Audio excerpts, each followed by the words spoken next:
The huge meeting hall on Nexus Prime was filled with noise. Hundreds of alien beings sat in their special seats, talking in their different languages. The air smelled strange, mixing the scents of many different worlds. At the center of it all stood Kang Dae-ho, the last human ambassador to ever speak in this place. Kang Dae-ho wore his simple black Earth uniform. He looked small next to the giant Velthari delegates with their 4 arms and golden skin. He looked plain next to the crystal people who glowed with inner light. But his eyes were steady and calm. 300 years, Kang Dae-ho said into his speaking device. His voice carried across the huge room. For 300 years humans have served this assembly. We have fixed your machines. We have grown your food. We have fought in your wars. We have died for your causes. Some aliens in the crowd made rude sounds.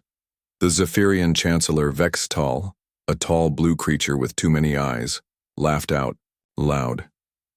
Humans always complain, Vextal said. You should be happy we let you stay in space at all. Kang Dae-ho did not get angry. He had expected this. He looked up at the voting board that showed the results of Resolution 4471. The numbers glowed bright red, 847 votes for, 3 votes against. Only the Keth mining people and 2 small trade groups had voted with Earth. The resolution was simple and cruel. Humans could only expand to 3 more star systems. But the Velthari Empire got 12 rich systems that humans had found first. Systems where human explorers had died mapping dangerous space. Systems where human scientists had spent years learning about new worlds. We found those systems, Kang Dae-ho said. Our people died exploring them. Our scientists studied them for decades. And now you give them away like they mean nothing. The Velthari war leader Kuxanala stood up. He was huge even for his species. His 4 arms moved as he talked. You found them, yes, but you are too weak to keep them. We will use those worlds properly. We will build great cities. You would just waste them. More aliens laughed and made agreeing sounds. Kang Dae-ho felt something cold settle in his chest. It was not anger. It was something deeper. It was the end of hope. High above the main floor, Admiral Park Ji-woo watched from the human observation area. His military uniform was neat and clean. His face showed no emotion, but his hands were tight fists. Next to him, Dr. Lee So-young watched the alien delegates with her scientist's eyes. Look at them, Dr. Lee said quietly. They think we're just complaining children. They always have, Admiral Park said. His communication device buzzed softly. A message from Earth. He read it quickly and nodded. It's time. Down on the main floor, Kang Dae-ho continued speaking. You say we are emotional. You say we are too young for real responsibility. But tell me, who keeps your space stations running? Who fixes your computers when they break? Who grows the food that feeds half this galaxy? Servants do servant work, said Trade Minister Queenova of the Crystal Syndicate. Her crystal body rang like a bell when she laughed. That is what servants are for. The word servants hit the humans like a physical blow. After 3 centuries of partnership, that's all they were to these beings. Servants. Kang Dae-ho looked around the huge room one last time. He saw the Zephyrians with their proud blue faces. He saw the Velthari with their golden skin and superior smiles. He saw the crystal people glowing with cold light. He saw dozens of other species all looking at him like he was something small and unimportant. You know what's interesting? Kang Dae-ho said. His voice was still calm. For 300 years you've been asking us to fix your problems. When your planets get sick, you call human doctors. When your machines break, you call human engineers. When your crops fail, you call human farmers. When your wars go badly, you call human generals. Some of the aliens looked uncomfortable now. They knew this was true. But you never ask us to your important meetings. You never let us vote on big decisions. You treat us like we're stupid, like we don't understand how the galaxy works. Kang Dae-ho smiled, but it was not a happy smile. Maybe you're right. Maybe we don't understand how your galaxy works. Admiral Park Ji-woo pressed a button on his communication device. All across the galaxy, human ships and stations received the same message at the same time.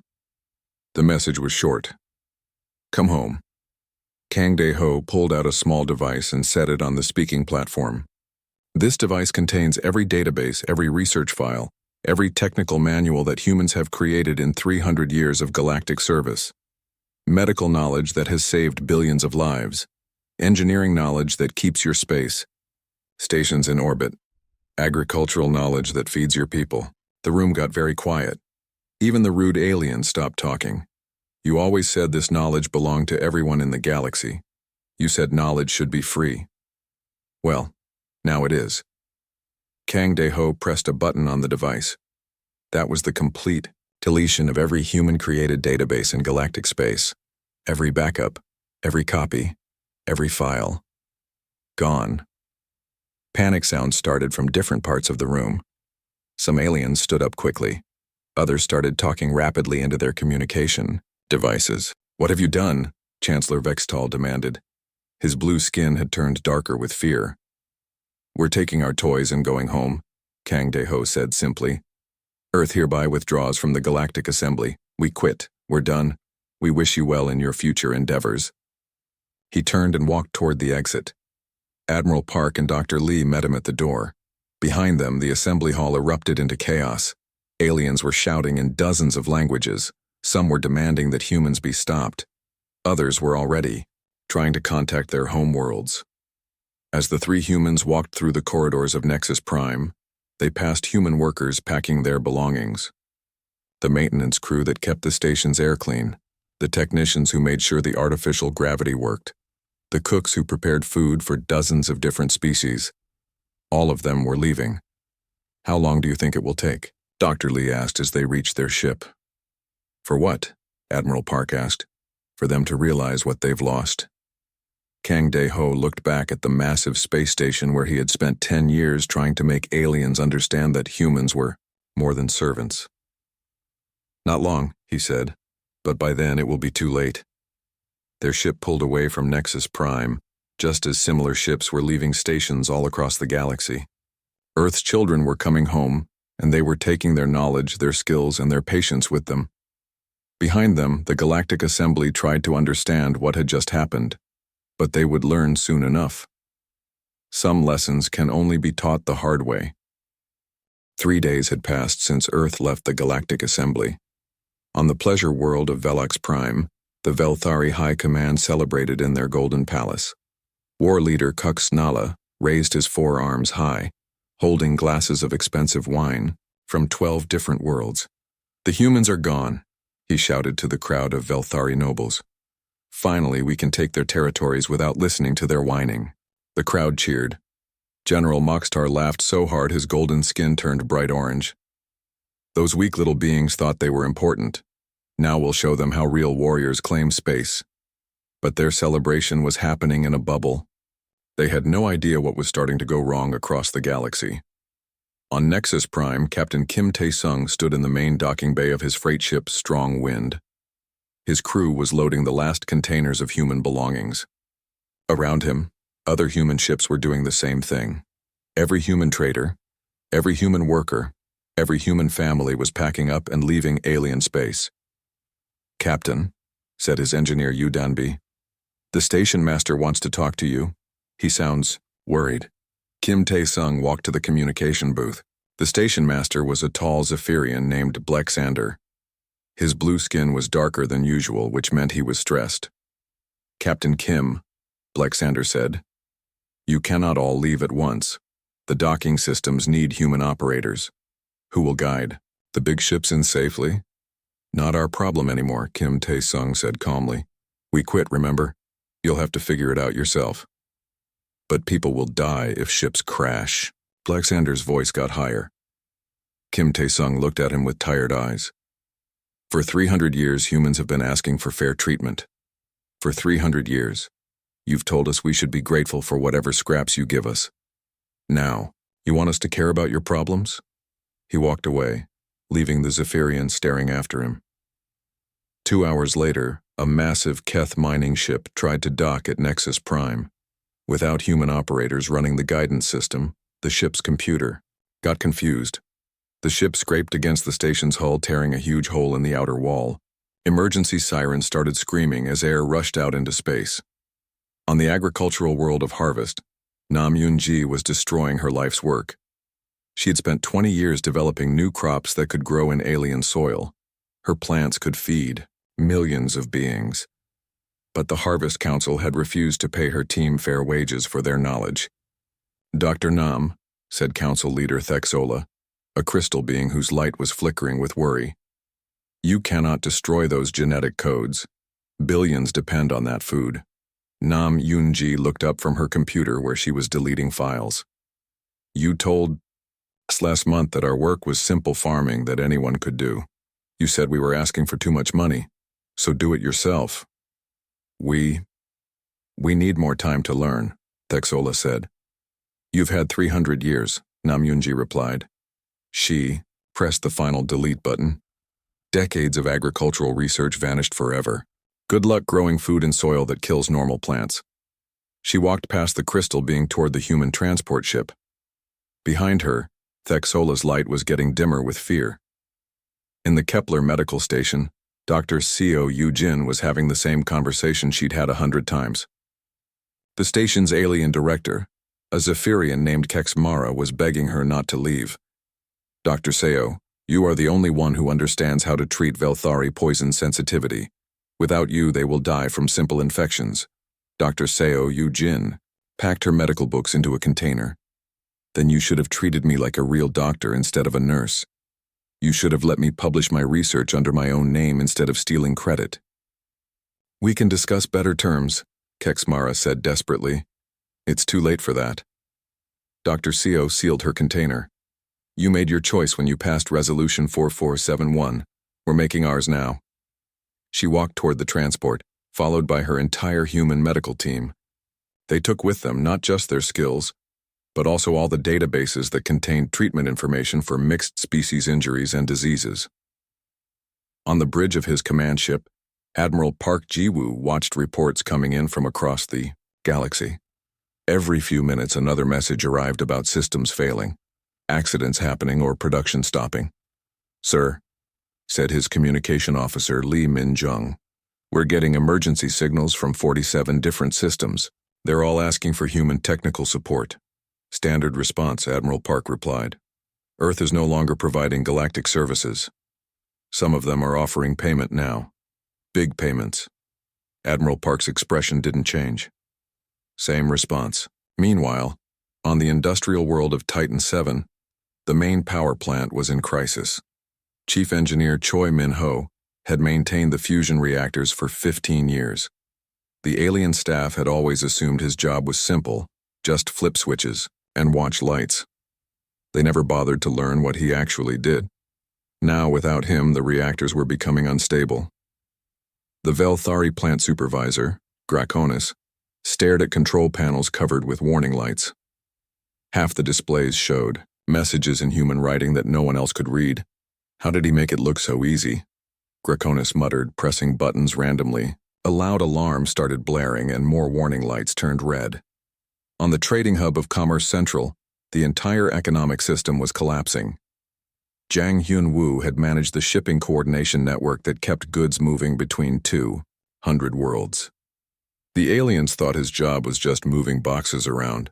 They discovered too late that he had been managing incredibly complex logistics. He tracked the needs of different species, calculated shipping routes through dangerous space, and coordinated supply chains that fed entire civilizations. Without him, ships were getting lost, deliveries were going to wrong planets, and some worlds were running out of basic supplies. The network that had taken centuries to build was falling apart in days. Trade Minister Quinova of the Crystal Syndicate tried to contact Earth directly. Her crystal body was flickering rapidly, showing her panic. The communication just played. An automated message. "Earth is not accepting calls from former Galactic Assembly members." Back on Nexus Prime, Chancellor Vextal called an emergency assembly meeting. Only half the usual delegates showed up. The others were dealing with crises on their own worlds. "This is temporary," Vextal announced, though his voice shook. "Humans are just having an emotional reaction. They'll come back when they get hungry." But Ambassador Thundar of the Keth Mining Consortium stood up. His rocky face was grim. Our mining ships are crashing because we don't know how to repair their navigation systems. Our workers are getting sick because we don't understand human-designed safety equipment. This isn't temporary. This is disaster. Humans are just servants, Vextal shouted. Servants are replaceable. Then replace them, Thundar said quietly. Fix our ships, heal our sick, feed our hungry. Show us how replaceable they really were. The assembly hall fell silent. For the first time, the aliens were beginning to understand. Humans hadn't been servants. They had been the foundation that held galactic civilization together, and now that foundation was gone. In his private office, Vextal looked at reports flooding in from across the galaxy. Systems failing, ships crashing, people dying, production stopping. And every report said the same thing. The humans who could fix these problems were gone. He tried one more time to contact Earth. The same automated message played. Earth is not accepting calls. Outside his window, he could see human ships leaving. Nexus Prime. The last few were departing now, carrying away 3 centuries of accumulated knowledge and expertise. The real panic was just beginning. 3 months had passed since humans left the Galactic Assembly. The galaxy was starting to understand the real meaning of the word disaster. Captain Yoon Sang-min stood on the observation deck of the Centauri manufacturing hub, watching his last team of human engineers pack their equipment. The massive space station had been the pride of galactic industry. It produced 30% of all quantum processors used in starships across the galaxy. Captain, said engineer Ko Ji-hye, the main reactor is showing red warnings again. The alien staff tried to fix it yesterday, but they made it worse. Yoon Sang-min nodded sadly. He had managed this facility for 12 years. The aliens who worked here had always treated him like a simple maintenance worker. They never realized he was actually running the most complex manufacturing process in the galaxy. Let them figure it out, he said. It's not our responsibility anymore. As their transport ship pulled away from the station, the hub's main reactor began to shake. The alien staff had been pressing random buttons, trying to make the warnings stop. Instead, they triggered a cascade failure. One by one, the manufacturing lines shut down. Within hours, the facility that had kept the galaxy's technology running went completely dark. On Kepler Station, the medical crisis was getting worse every day. Dr. Seo Yu-jin had taken with her not just her team, but all the databases that contained treatment information for different alien species. The station's hospital, which served the medical needs of the Outer Rim territories, was now helpless. Dr. Bixelena, a Zephyrian who had worked under Dr. Seo for years, stared at a dying Velthari patient. The patient was suffering from a simple infection, but without human medical knowledge, she didn't know how to treat it safely. How did Dr. Seo make it look so easy? She whispered to herself. She tried using standard Zephyrian medicine, but the Velthari patient got worse. His golden skin turned gray, and he died an hour later. It was the first of many deaths that could have been prevented if humans were still there. On the trading world of New Market, the economic collapse was complete. Zhang Hyun-woo had been managing shipping routes for the entire sector. Without him, the complex network of trade ships was falling apart. Captain Zexola of the Merchant Guild tried to organize the shipping herself. She looked at charts that showed hundreds of trade routes connecting dozens of worlds. Each route had different requirements. Some needed special cargo containers, some had dangerous space to navigate, some required permits from multiple governments. This is impossible, she said after 3 days of trying.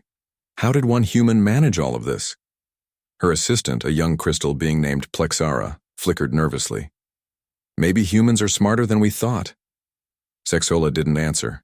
She was too busy watching her screens show trade ships getting lost, cargo being delivered to wrong planets, and entire supply chains breaking down. In the Velthari Empire, the celebration had turned into panic. War leader Kuksnala stood in his command center, looking at reports from the 12 star systems they had taken from humans. The systems were rich in resources, but without human expertise they couldn't extract anything. Where are our mining operations? He demanded. General Moxtar's skin had turned from golden to a sick yellow color. Sir, we can't get the extraction equipment to work. The humans designed it, and they took all the technical manuals when they left. Then build new equipment. We don't know how. Human engineering is more advanced than ours. We thought it was simple because they made it look easy. Quixnala threw his wine glass against the wall. It shattered into golden pieces.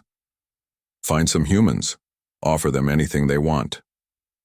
We tried, sir. Earth is not answering any communication attempts, and the humans in our space have all gone home. Meanwhile, the Zephyrian homeworld was facing its own crisis.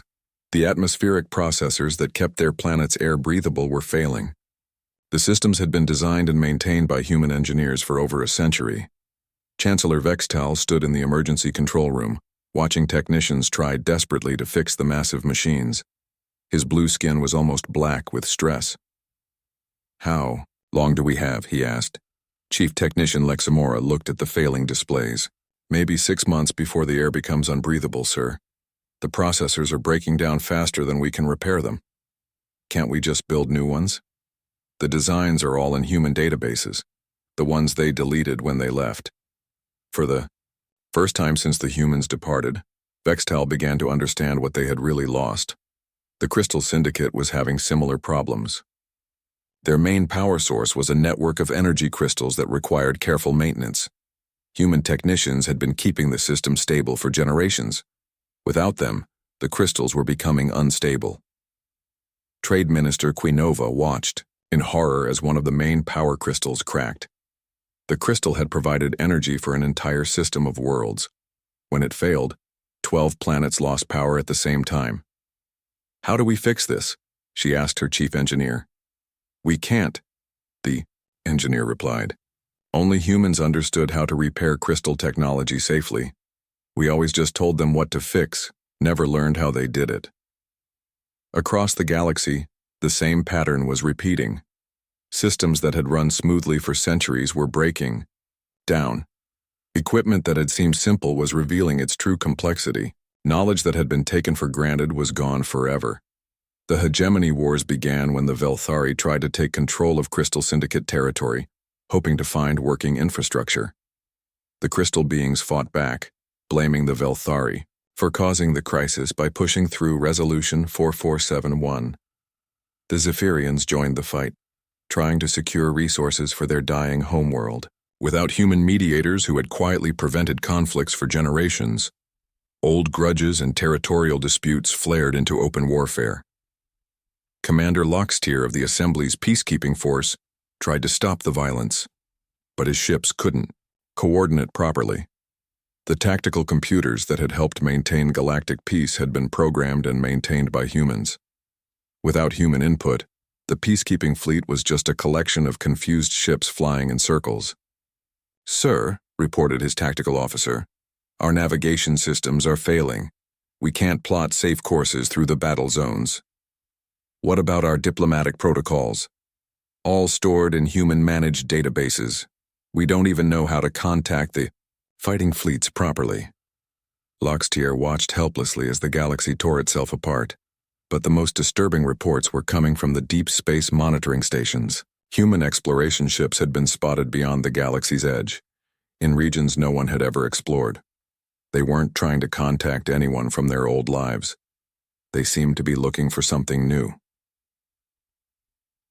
On his dying homeworld, Chancellor Vextal read the intelligence reports with growing fear. Earth wasn't suffering without the galaxy. If anything, they seemed to be thriving. Their technology was advancing. Their ships were exploring new regions of space.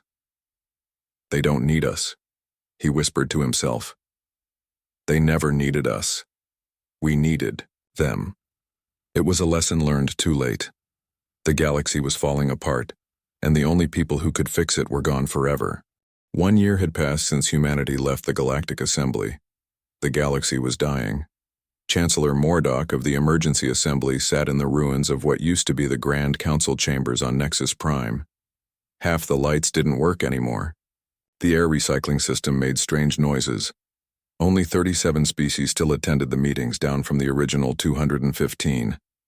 We must face the truth, Mordock said to the small gathering. 70% of our member, Worlds are reporting critical shortages. Our civilization is collapsing.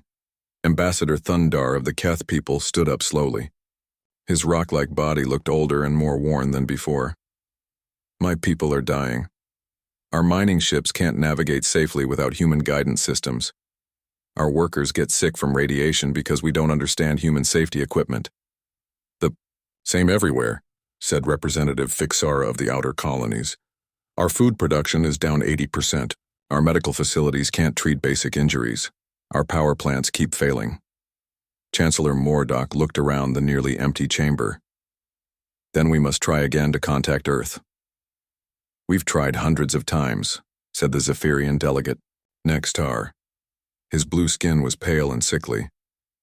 They won't even respond to our emergency signals. But they had to try. The first diplomatic mission was led by Ambassador Thundar himself.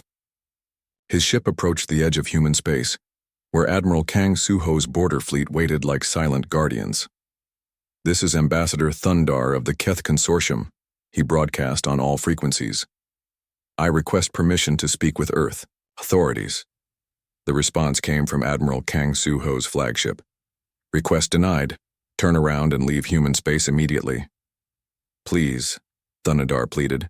My people are dying. We offer full membership in a new galactic alliance. Equal voting. Rights. Fair representation. Earth is no longer interested in galactic politics, came the cold reply. You have 30 minutes to leave this system. Thundar tried again. We can offer resources, technology, anything you want. We want nothing from you. 25 minutes.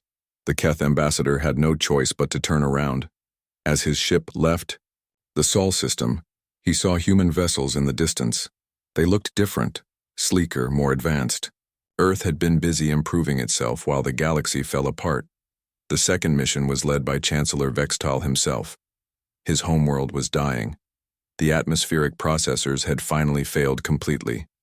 His people were wearing breathing masks, just to survive. His ship was stopped even further from Earth than the first mission. This time the human patrol was led by Admiral Oh Dong-hyun of the Sol Defense Force. This is Chancellor Vextal, he broadcast desperately. I'm here to negotiate. Name your price. We'll give you anything. There is no price, Admiral O replied. Earth has moved beyond needing anything the galaxy can offer. Our planet is dying. Billions will suffocate. You should have thought of that before you treated us like servants for 300 years. Vexatal's voice broke. Please, I'm begging you. Not for me, but for innocent people who never voted against you. The communication channel was silent for a long moment. Then Admiral O spoke again, his voice slightly softer. The vote was 847 to 3. That means 847 species agreed we were inferior. Even if some individuals disagreed, your civilizations made their choice. Now live with it. The channel closed. Vexatal sat in his command chair staring at the stars. He had ruled an empire of worlds, but he couldn't save his own people. Back in what remained of the galaxy, the situation was getting worse. The hegemony wars had spread to involve almost every surviving species. The Velthari were fighting the Crystal Syndicate over the few remaining functional power sources. The Zephyrians were raiding other worlds for atmospheric equipment. Smaller species were forming desperate alliances just to survive. Commander Lockstier's peacekeeping force had given up trying to stop the fighting. His ships couldn't coordinate attacks, couldn't navigate safely through battle zones, and couldn't even communicate properly with the warring fleets. Sir, his communications officer reported, we're receiving a distress signal from the Harmony system. Pirates are attacking a refugee convoy. Can we reach them in time? Lockstier asked. Our navigation computer crashed again. It will take 6 hours to plot a safe course manually. The attack will be over by then. Lockstier closed his eyes. Another failure. Another group of innocents he couldn't save because human-designed systems were failing all around him. On the industrial world of Forge Prime, Dr. Bixalena was leading a desperate research project. A team of the galaxy's best remaining scientists was trying to reverse engineer human technology. They had been working for months with almost no progress. Look at this, Dr. Bixalena said, showing her team a simple human tool.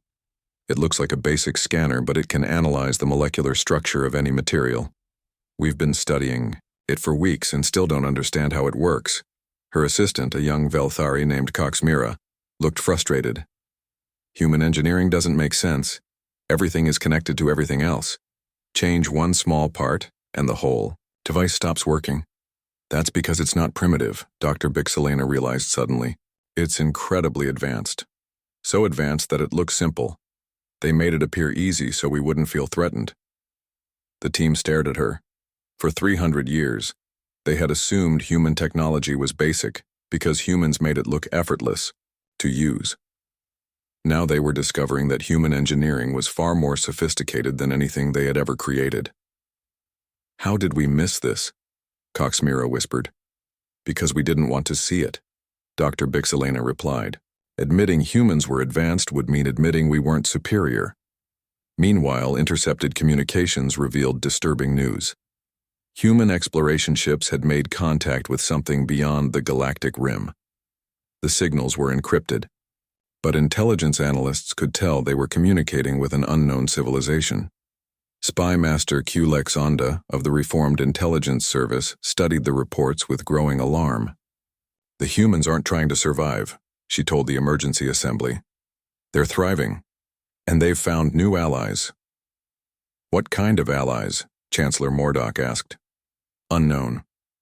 But the communication patterns suggest an ancient, highly advanced civilization, something that's been watching our galaxy for a long time. The assembled delegates sat in stunned silence. Earth hadn't just survived without them. Earth had moved on to something bigger and better. A final, desperate mission was attempted.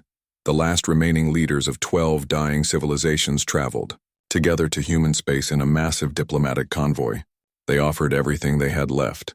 Their remaining technology, their art, their cultural treasures, even their freedom. They were met by Admiral Park Ji-woo, the same officer who had watched humanity's final assembly speech a year earlier. We surrender, Chancellor Mordock broadcast. Earth can rule the galaxy. We'll serve you the way you served us. Just please help our people survive. Admiral Park's response was quiet but final. Earth's business is with the future, not the past. We have no interest in ruling a dying galaxy or saving civilizations that chose their own destruction. Then what do you want from us? Mordock pleaded.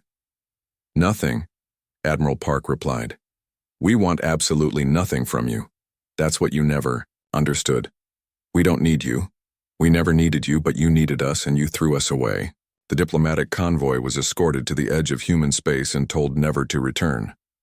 As their ships limped back to their dying worlds, the alien leaders finally understood the magnitude of their mistake. They had lost more than just human labor and knowledge. They had lost their future. Earth had found a new destiny among the stars, and it didn't include them. 5 years had passed since Earth left the Galactic Assembly. The galaxy had changed beyond recognition. Admiral Zekthar of the Zephyrian Republic stood on the bridge of his flagship, looking out at what used to be Nexus Prime. The Great Space Station was now a dark, dead hulk floating in space. Its lights were gone. Its docking bays were empty. The symbol of galactic unity had become a tomb. Sir, his intelligence officer reported, we've detected another human exploration ship near the Void region. Zekthar studied the sensor data. The human ship was unlike anything in the old databases. It was sleek and powerful, built with technology that seemed decades ahead of anything the galaxy had ever seen. Did they respond to our communication attempts? No, sir. They ignored us completely and continued into unexplored space. Zekthar nodded grimly. That was the new reality. Humans no longer saw the old galactic species as worth talking to. They had moved beyond their former oppressors. On the research Station Gamma 7, Dr. Bixelena made a discovery that chilled her to the bone. She had been studying fragments of human technology for years, trying to understand how it worked. What she found changed everything. The humans weren't just maintaining our systems, she told her research team. They were secretly upgrading them. For centuries, they were improving our technology without telling us. Her assistant Coxmira looked confused. What do you mean? Dr. Bixelena showed them the analysis results. This power core should have lasted 50 years. but humans modified it to last 200 years. This computer system should have been able to handle basic calculations. But humans enhanced it to process complex quantum equations. The team stared at the data in shock. They were making us better, Dr. Bixelena continued, and we never knew it. We thought our civilization was advanced because of our own genius. But it was human genius holding everything together. Why didn't they tell us? Coxmira asked. Because we wouldn't have believed them. We would have accused them of trying to make us look stupid. Dr. Bixelena's voice was bitter. So they just quietly made our lives better and let us take the credit. Meanwhile, the remains of galactic civilization struggled to survive. The great empires had collapsed into small, desperate kingdoms. The Velthari controlled only their homeworld and 2 colonies. The Crystal Syndicate had shattered into dozens of tiny groups fighting over power sources. The Zephyrian Republic was a shadow of its former glory. Chancellor Mordok, now calling himself coordinator of the Survival Alliance, met with the other remaining leaders in a small conference room on a forgotten mining station. There were only 8 of them left from the original assembly of hundreds. The latest reports, Mordok said sadly, show that galactic population has dropped by 60%. Starvation, disease, war, and system failures have killed billions. And the humans? Asked Ambassador Thunadar. The Keth leader looked ancient now, worn down by years of watching his people suffer. Still expanding, Mordok replied. Our long-range sensors detect human colonies in regions we never explored. They're building something out there, something big.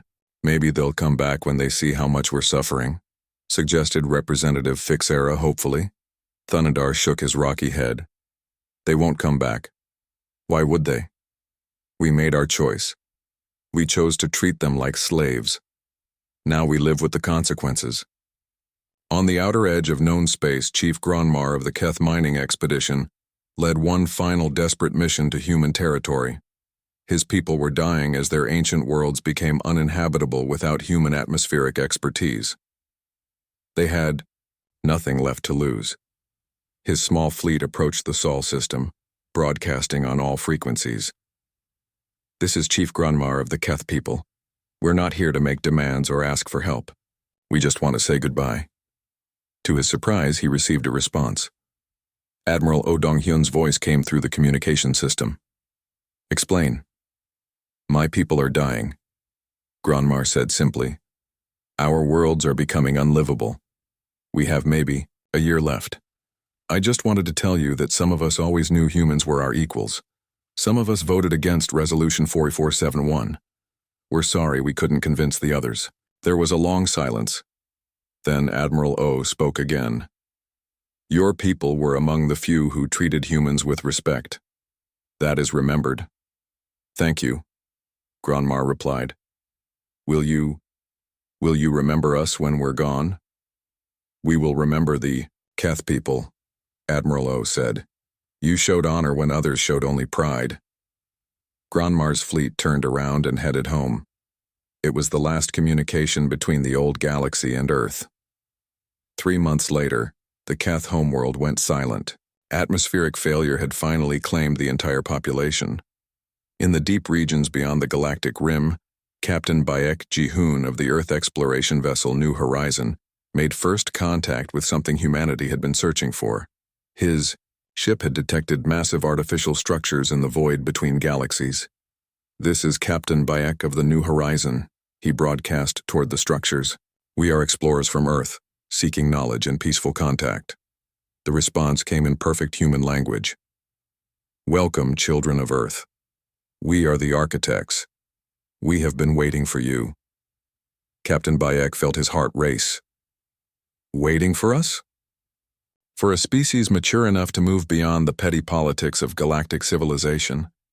For a people who could recognize their own worth without needing others to validate it. For explorers ready to discover what lies beyond a single galaxy. How did you know we were ready? We watched you endure 3 centuries of disrespect with patience. We watched you quietly improve the lives of beings who treated you as inferior. We watched you walk away from power when it was offered on unfair terms. Such wisdom is rare among young species. Captain Bayek looked at his crew. They were all thinking the same thing. Humanity had found something far greater than the Galactic Assembly could ever have been. "What do you offer?" he asked. "Knowledge, partnership, access to a community of species that spans multiple galaxies, beings who have learned to cooperate without domination, to grow without conquest, to explore without exploitation." As Captain Beck prepared to accept this invitation to a larger universe, the old galaxy continued to die. On dead Nexus Prime, automated systems played a final message over empty corridors. "Attention former Galactic Assembly members. This is the last recorded message from Earth's diplomatic archive. For 300 years, humanity served this galaxy with dedication, skill, and hope. We asked for nothing but respect and received only contempt. We offered partnership and were given servitude. We shared our knowledge freely and had our contributions dismissed as primitive." The message paused, then continued. "You called us emotional when we demanded fairness. You called us inferior when we asked for equality. You called us servants when we showed our expertise. You never understood that we weren't seeking dominance over you. We were seeking acceptance as equals." Another pause. "Now you know the difference. Between ruling and serving, between intelligence and wisdom, between taking credit and earning respect.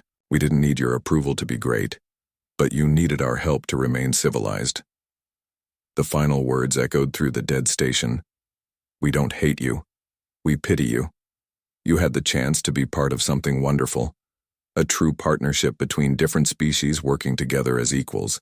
Instead, you chose pride over progress, fear over friendship, control over cooperation. That choice has consequences. Earth wishes you well in whatever future you can build, but that future will not include us. We have found something better." The message ended.